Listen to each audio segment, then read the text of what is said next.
Thank you so much. Thank you so much. Knock it off. We're going to be here a while. You know how I can go. First of all, I really want to thank my brilliant campaign staff. My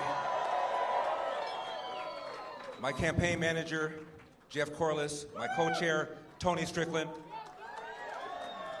my campaign chairman, Lionel Chetwin. Lionel, come up here. Give me some love. Give me some love, Lionel. And his significant other, Superglow Gloria. My goodness. Ying Ma, communications director, Jennifer Alazieri. Took me a while to learn how to pronounce that, but I finally developed it. I hope I don't leave anybody out, the rest of my campaign stand. Deanne Tate, where's Deanne? I never have quite understood what Deanne did. Every time I say so, she just does a little bit of everything. But I want to thank the volunteers who knocked on doors, who called people, who emailed people. We had over 100,000 people who contributed to our campaign. Thank you. Thank you, Agnes. Agnes, how are you? I love you more. Don't tell my girlfriend. She's kind of territorial. Mark, how are you? Mark, you were there from day one. God bless you. Where's Betty Chu? Is Betty around? Betty? Betty's what is she? I hate, my mom used to tell me, never mention a woman's age. What are you, 82 years old, 84? First Asian American to pass the bar of California, become a lawyer. You know, our campaign was all, Michael Horn, how are you? God bless you, I love you more. Yes. Oh. Nashwin, how are you? Nashwin, how are you? This campaign, where's Gloria? Where's Gloria Romero? I don't see Gloria Romero anywhere.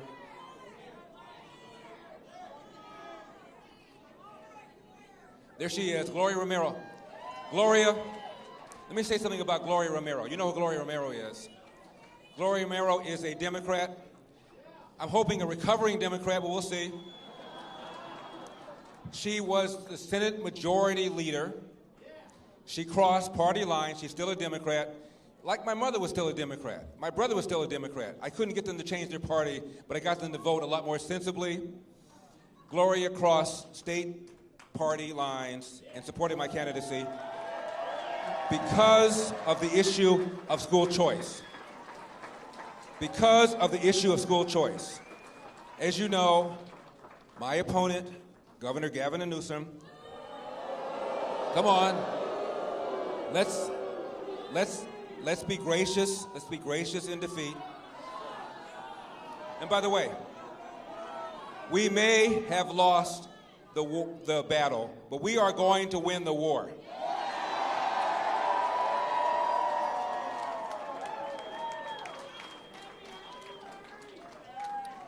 Gloria crossed party lines because of the issue of school choice.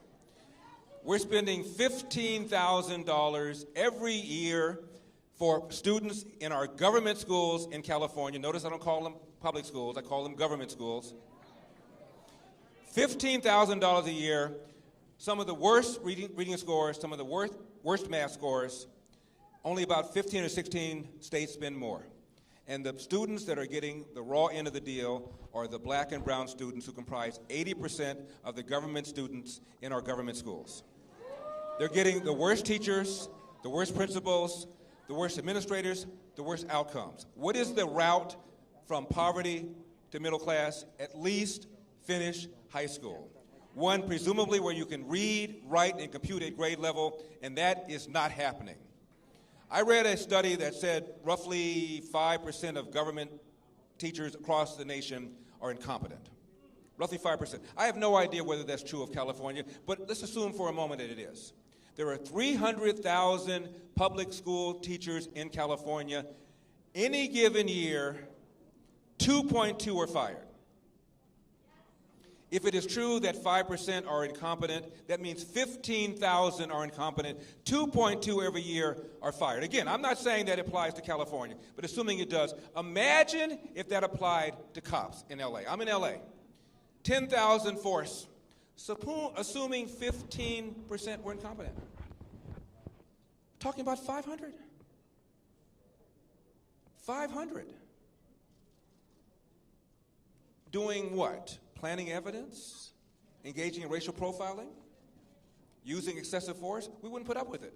We would put up with 15,000 incompetent public school teachers. That is why Gloria and I support school choice. So the money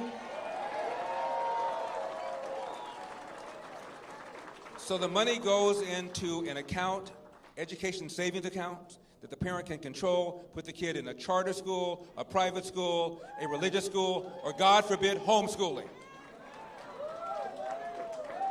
The reason we started this campaign is because this man, Governor Gavin Newsom, was sitting up there at the French Laundry restaurant with lobbyists who contributed to his campaign, with the people who drafted the mandates that they were violating by not wearing masks, by not engaging in social distancing, while telling you to do it. Meanwhile, his own kids were enjoying in-person private education. Now, he incurred a $12,000 wine tab. No, I don't know what they ordered, but I bet you it wasn't Mad Dog 2020. Crime up. Crime up. 41% in LA, and I'm talking about shootings, homicides. Under this governor, 20,000 convicted felons were released early. What could possibly go wrong? The other day, former Senator Barbara Boxer was mugged in Oakland. You're not cheering for Barbara Boxer being mugged, are you? This is a rough crowd. It's a rough crowd. Also, I wanted to give some love to Arnie Steinberg. Arnie Steinberg, my strategist. Arnie, you were brilliant, absolutely brilliant. Also, Jenny Sand is here. Jenny, without you, I probably wouldn't have run. Jenny Sand, Pastor Jack Hibbs. Dennis Prager. And again, my chairman, Lionel Chatwin, all of whom advised me to run.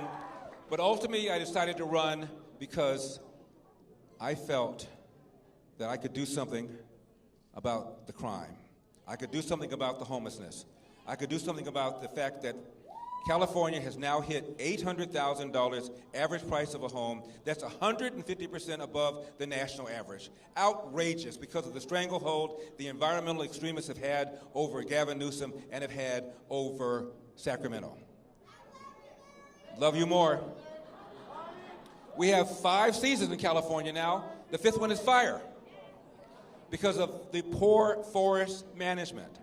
Outgoing Governor Jerry Brown had a plan to clear 500,000 acres of fallen trees, dead trees, and dry vegetation. And our governor claimed that he cleared 90,000 acres, which would have been a drop in the bucket if it were true, but it wasn't.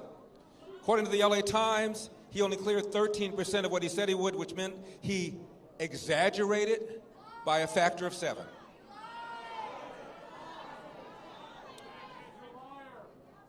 You know,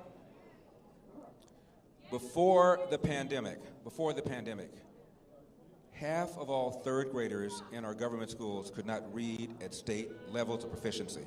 Half. And those levels are low. Math scores even worse.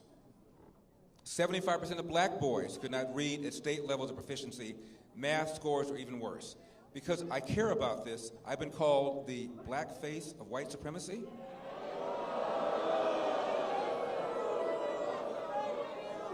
We're running out of water in California. We haven't added to our water infrastructure in 40 or 50 years when the state was half its size. It's not like voters don't know what to do. We passed bond measure after bond measure after bond measure for more reservoirs, to raise dams, for more underground water storage, and yet the water drains right out into the Pacific Ocean. There is a desert nation in the Middle East. It's called Israel. Because of desalination Because of desalination, they are now water self-sufficient. They got a little body of water next to them called the Mediterranean. We have a little body of water next to us called the Pacific Ocean. We can't figure this out? Rolling brownouts? Are you kidding me? Rolling brownouts. Because we're forcing our utility companies to invest tens of millions of dollars into weather-dependent, unreliable sources of energy called wind and solar. A war on oil and gas. It almost takes an act of Congress to get a permit to drill an oil well or to drill for natural gas. Many of the middle-class jobs, working-class jobs related to those industries are all now gone. For the first time in our state's history, never happened before. What are we, 170 years old? I think, Arnie, you were there when it first happened, right? First time in our state's history. People are leaving. A net migration out of California. I love the smile, sir. Net migration out of California. And when middle-class people cite as the reason for leaving, the number one reason they cite is they cannot afford the price of a home. Average price has just hit $800,000, which is 150% above the national average, largely because of the environmental extremists that allow people to file a lawsuit to stop any development project for any reason for an indefinite period of time. It is outrageous. And businesses are leaving. More businesses have left California this year. You left too? You're leaving soon? You're leaving soon? Yeah. More businesses have left California so far this year than have left all of last year, and the rate at which people are leaving California is nearly twice the rate that they've left the last 2 or 3 years. There's a magazine called CEO Magazine. You know, I've mentioned that magazine. It's been around for 17 years. 17 years. They've asked CEOs, which is the worst state in which to do business, based upon taxes, based upon spending, based upon the power of the public sector unions, based upon whether or not the state has a pro-business or an anti-business attitude. For 17 consecutive years, California has been determined to be the worst state in which to do business. Now, nobody cares about millionaires and billionaires, to quote Bernie Sanders. Highest state income tax in the nation, 13.3%. There are 40 million people living in California. 1% pay half of the state income taxes, and the state income taxes are the largest source of revenue. 1% account for half of all the state income taxes. So when a millionaire or billionaire leaves California, he or she is taking that massive tax base with them, leaving less money for the things government is supposed to do. This is what we're facing. Rising crime. Declining quality of our public schools. Shut down the state to the point where 1/3 of all small businesses are now gone forever. We've only recovered half of our jobs pre-pandemic as opposed to 2/3 of the rest of the nation because we're paying people not to work.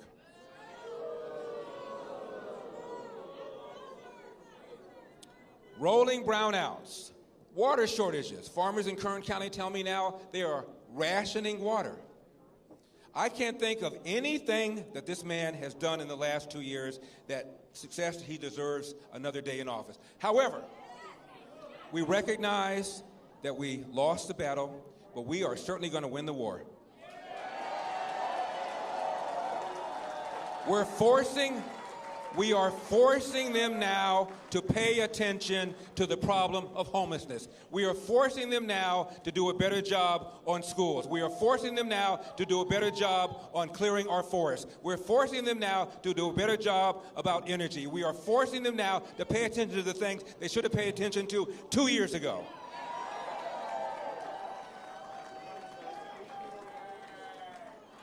So, I know that I want to say something about my mom and my dad because they're looking at me right now.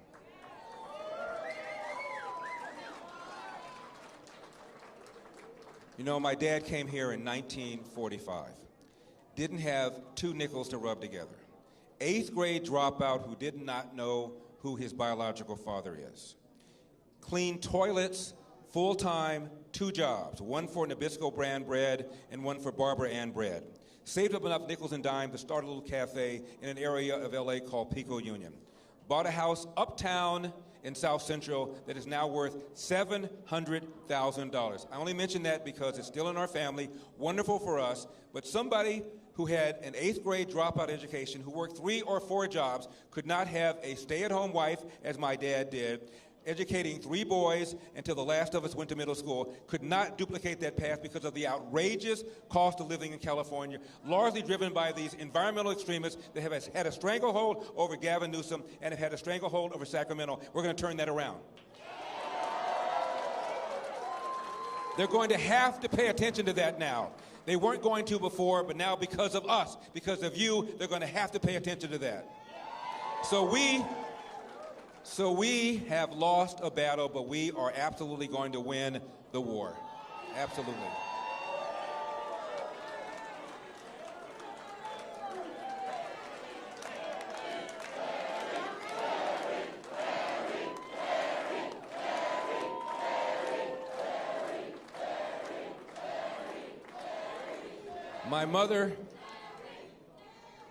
My mother would not have put up with this racial division that we're having right now. Critical race theory, reparations, dividing us by race. Notice that all these people, whether Barack Obama or Elizabeth Warren or Bernie Sanders, all of whom cut a commercial for Gavin Newsom, notice they never said the following words: Gavin Newsom has done a good job for the people of California. It's a Republican takeover. White supremacists. Say hello to the black face of white supremacy. Hey, don't laugh. Don't laugh. I worked hard for that title. What do you think would have happened if a candidate such as Barack Obama running for president had a white woman in a gorilla mask throw an egg at him? What would have happened? Front page news, Washington Post. Front page news, New York Times. Systemic racism, alive and well in America. They would have been talking about it in Bangladesh. But with me, nothing. Now let's analyze this. Maybe the lady who threw the egg was one of the 20,000 convicted felons that Gavin Newsom released early. I don't know. Maybe she would have been in jail had we not had a soft-on-crime DA who was backed by Gavin Newsom, who believes in cashless bail. Maybe she would have been in jail. Now, I was called sexist, so I want to be very careful about this. People have told me that this white woman had a gorilla mask. And I've said to my friends, how do you know it was a mask?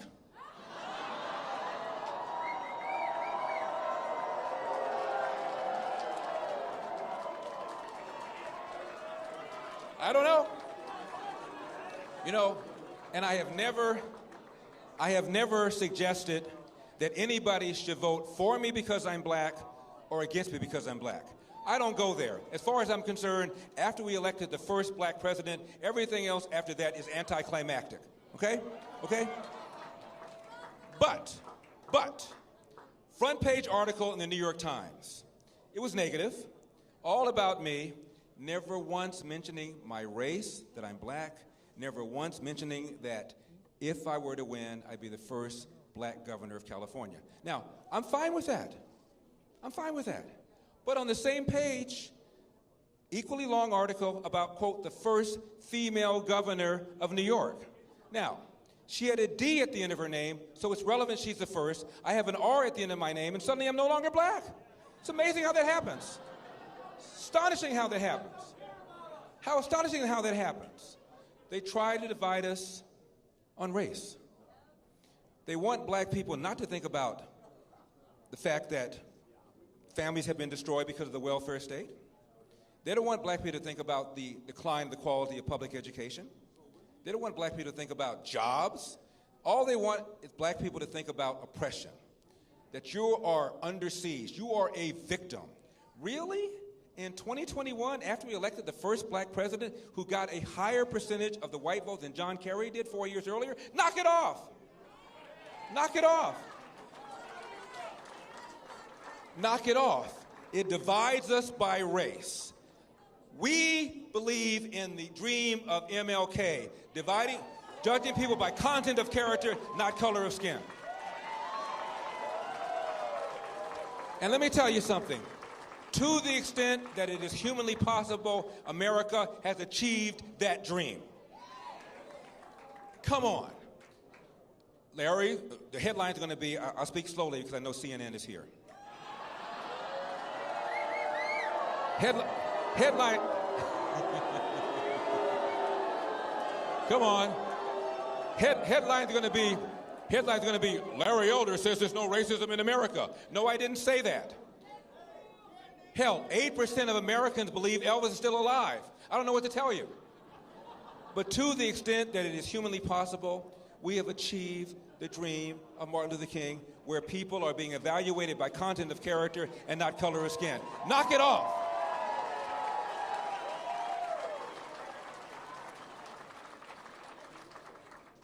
Obama was running in 2007. He was running against Hillary for the nomination. Mitt Romney was running against John McCain for Republican nomination, right? Gallup decided to ask which of these four candidates had the biggest hurdle. They asked Americans, what percentage of you would never vote for a black person for president? 5%. 2007. What percentage would never vote for a female president? 11%. What percentage would never vote for a Mormon, referring to Mitt Romney? 24%. What percentage would never vote for somebody who would be 72 years old when he became president, referring to John McCain? 42%. So Obama had a lower hurdle than these three white politicians. Knock it off. Knock it off.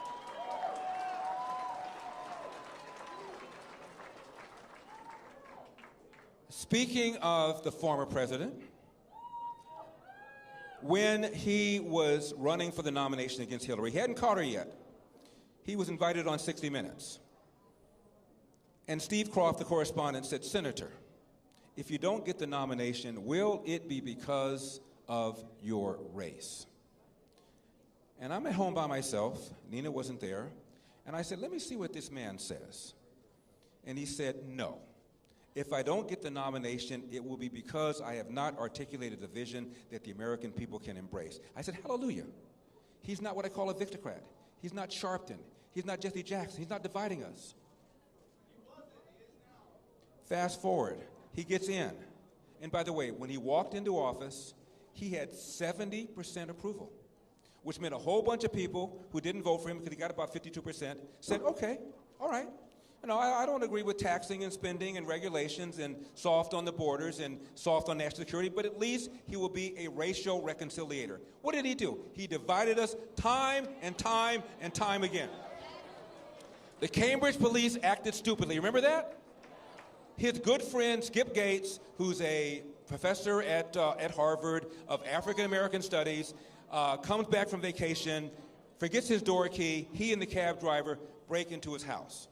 Neighbor sees this, doesn't recognize him, Cambridge, and calls 911. Don't you want your neighbors to do that? White cop shows up, very politely sees him in the house, doesn't know if he belongs to the house. Says, sir, please come out and show ID. What did Gates say? I'll come out if your mama tells me to come out. And what Obama should have said, this is early in his presidency, when he should have set the table, Obama should have said, you know, last night I talked to my friend Skip Gates. I've known him for a number of years. I said, Skip, come on. You're a Harvard professor. You're tenured. A lot of these high-profile killing shootings would have been avoided if the suspect/civilian had just complied. So I told him, I said, knock it off. Knock it off. You should have just come out and said, show some ID. Incident would have been over. But you copped an attitude. Obama didn't say that. What did he say? The Cambridge police acted stupidly. No, they didn't. They did their job. If I had a son who looked like Trayvon, what does that mean?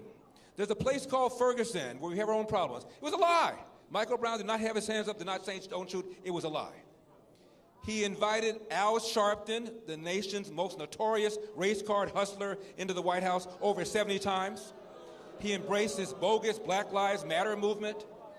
He made things worse. I'm a uniter. We are uniting. We are going to bring this country together. We are going to bring this country together. Because we know what the real problems are, and they have nothing whatever to do with racism. I was talking to a black reporter about all of this. He says, you don't believe in systemic racism? I said, no, I don't. I said, study after study after study has shown that if cops, if anything, they are more hesitant, more reluctant to pull the trigger on a black suspect than a white suspect. In fact, more unarmed whites are killed every year than unarmed blacks. I said, name one unarmed white. He couldn't do it. Because CNN doesn't care. MSNBC Hee-Haw doesn't care. Anderson Cooper doesn't care. They only care if an unarmed black person is killed. More unarmed whites killed every year than unarmed blacks. It is a lie, I said to him. He still wasn't feeling me. You know, I'm a Uncle Tom, I'm a sellout, I'm a bootlicker, I'm the black face of white supremacy. I said, by far, the biggest problem in our society in general, the biggest problem in the black community in particular, is a large number of children who enter the world without a father married to the mother. Let's be real here. Let's be real. He didn't want to hear it. I said, all right, let's do this. Get out your magic wand. Stephen Sachs, much love, Zana. Get out your magic wand. Stephen Sachs, I've known him for a number of years, from South Africa. He can tell you what apartheid is really like. We're an apartheid state, America. I mean, really? So, I said, get out your magic wand. Wave it over America. Remove every smidgen of racism from the hearts of white people. Now, everybody in America who's white thinks like Mother Teresa, I said to him. Do we still have the phenomenon where 70% of black children enter the world without a father married to the mother? Forget about elder. I love to quote left-wing people whenever I can. Barack Obama once said, only said it once, he got hammered, doesn't say it anymore, a kid raised without a father is 5 times more likely to be poor and commit crime, 9 times more likely to drop out of school, 20 times more likely to end up in jail. Now, 25% of black children enter the world without a father married to the mother in 1965. Now the number is 70%. I said, do we still have that phenomenon? By the way, 25% of white kids now enter the world today without a father married to the mother. Half of all Hispanic kids enter the world without a father married to the mother. 40% of all children do because when Lyndon Johnson launched the so-called war on poverty, $20 trillion later, we are incentivizing women to marry the government and incentivizing men to abandon their financial and moral responsibility.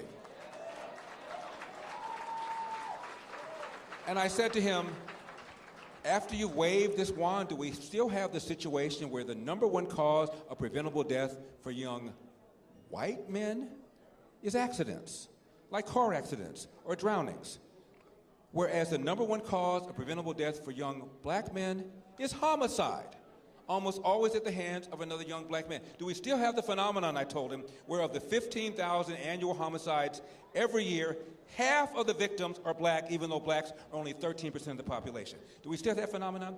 Do we still have the phenomenon where a young black man is 8 times more likely to be killed than a young white man? I said, if the answer to that series of questions is true, then I submit to you that systemic racism is not the problem, and critical race theory and reparations are not the answer. Knock it off. Knock it off. Our movement is about bringing people together and dealing with the problems that we have of crime, of homelessness, of people leaving this state because of the high cost of living, because we have the highest state income tax in the nation, because we have high regulations, because we're not managing our forests properly, because we're not managing our energy grid properly, and we are not investing in our water infrastructure. These are the kinds of things that we're going to deal with. It's not about race. Knock it off.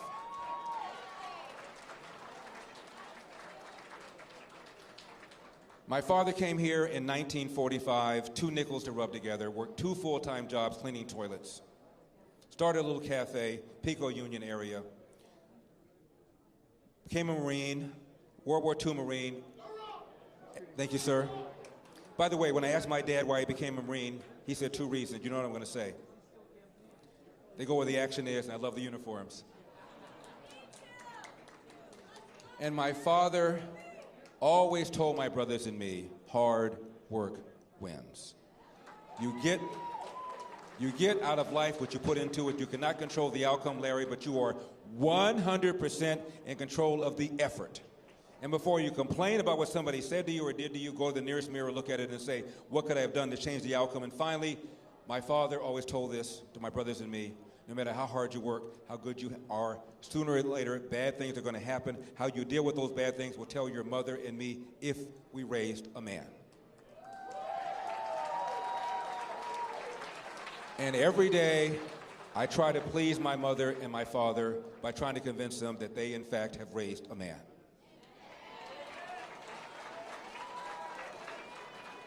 So, I just want to thank everybody, all my volunteers, all the people who knocked on doors, who rang doorbells, who made phone calls, who went online. I want to thank my wonderful campaign staff. I have been a politician for all of 7 or 8 weeks. How am I doing?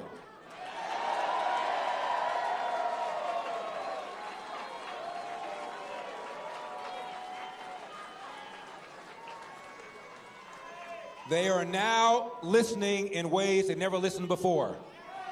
They're now hearing us in ways they never heard us before. They're now going to work our problems the way they've never done before. I'm not somebody like my opponent who was born on third base and thought he hit a triple.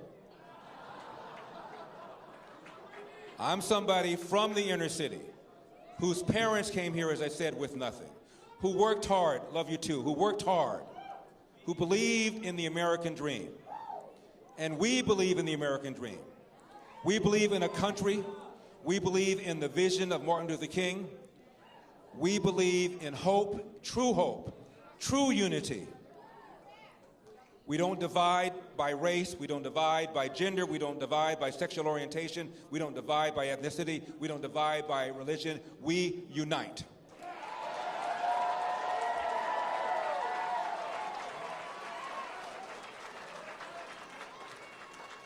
My opponent referred to this recall as a move to take over California by white supremacists. Do I look like a white supremacist? Now, when you consider, we don't blame, we don't finger point, we don't roll like that. But when you consider we were outspent by a factor of 5, 6, 7 to 1, I wasn't running just against Gavin Newsom. I was running against the left-wing media. I was running against a newspaper, the LA Times, that referred to me as the blackface of white supremacy. I'm running against a newspaper that called me everything but a black David Duke. I'm running against a media that serves as a public relations bureau for the left. And we still scared the bejesus out of them.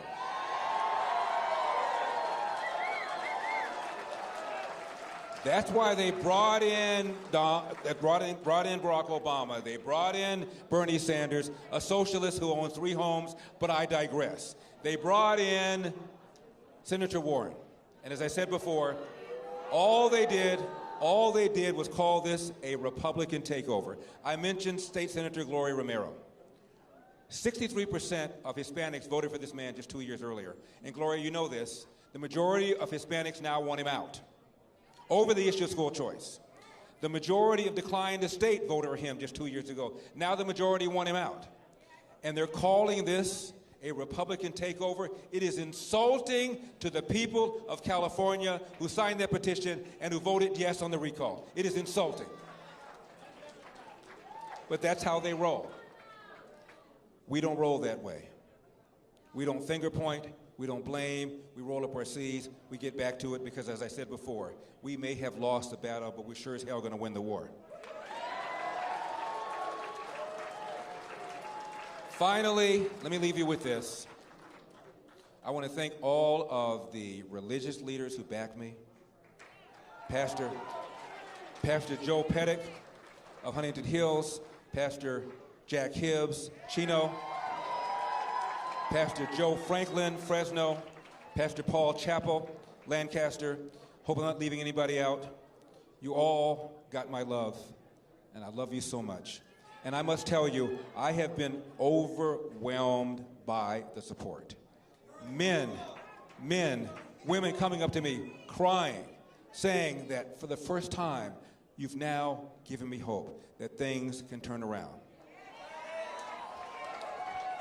Now, tomorrow I'm going to be asked by all the members of the media, what are you going to do next? What happens after this? Christian, thank you for your love. What happens after all of this? As a former radio host, let me just say this. Stay tuned. God bless you. May God bless California. We got a state to save.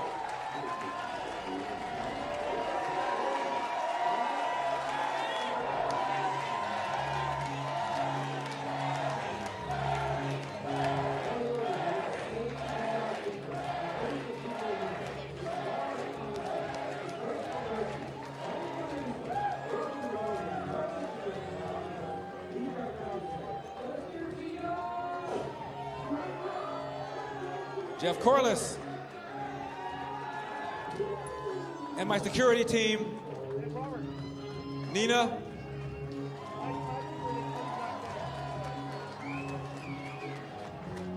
Jennifer, come on, Ying Ma, communications, Bill Bayer, my lawyer, Super Joe Bezak, Desert Storm, Marine, Jenny Sand, one of whom convinced me to run. She said, Larry, you got to do this. I said, who's this crazy lady who keeps writing me letters asking me to run for office? Are we proud of him or what? Stephanie Marshall, Communications Director. No. Communications Department. Press secretary. Whatever. Arnie Steinberg, strategist. Lionel Chetman, chairman.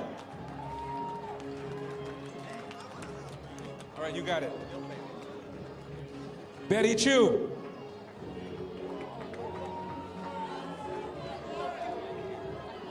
Love you more.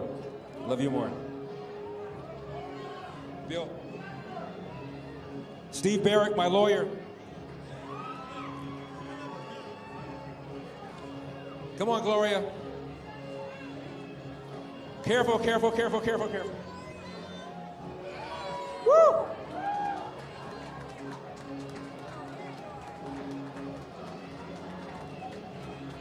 Democrats for Larry, now and forever. Fred Whitaker. I don't think so. God bless you all. Thank you all for coming. I love you all. I love you all.